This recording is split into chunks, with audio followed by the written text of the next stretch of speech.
Shri Bhagwan Vacha Kutastvā Tashmalamidam Vishme Samupasthitam Anarjushtamaswargyam Akirti Karma Arjuna. O Arjuna, in such crisis, from where has this despair come upon you? It is not at all becoming of an upright man, and does not add to your good name, nor is it which leads one to heaven. Hey Arjuna, where did you pick up this despair, this sorrow? Asked Krishna.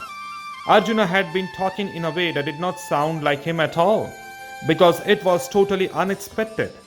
Krishna's response did not take the form of helpful advice. He did not let Arjuna know that he understood his position and the difficulties he was facing.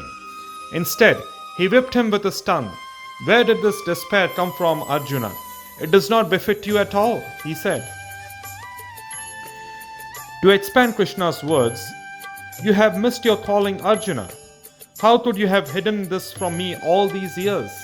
I never expected that you could get into this kind of a state. We all knew you to be the bravest, the most courageous, and now I hear you talk that betrays only sorrow at the thought of the imminent destruction that this war will bring.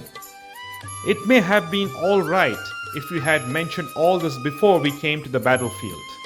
We could have sat down and discussed it, but we cannot do it here. This is both the wrong time and the wrong place.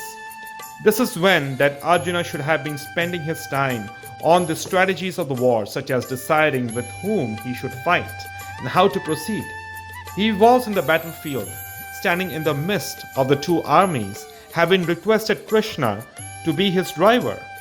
Krishna had fulfilled his end of the bargain, but now it looked as though he had backed a horse that would not even start. This is the time for brave deeds, not for this kind of lamenting. This is neither the time nor the place for such talk.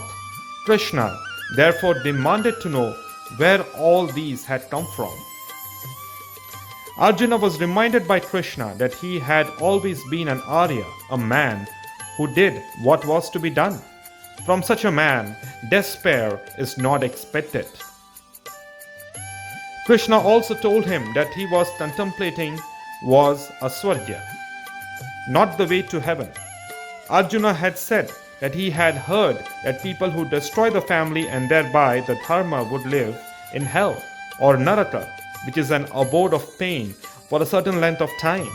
He therefore thought that by doing his duty of fighting this war, he would go to Naraka, and that by not doing it, by retreating, he would go to heaven or Swarga.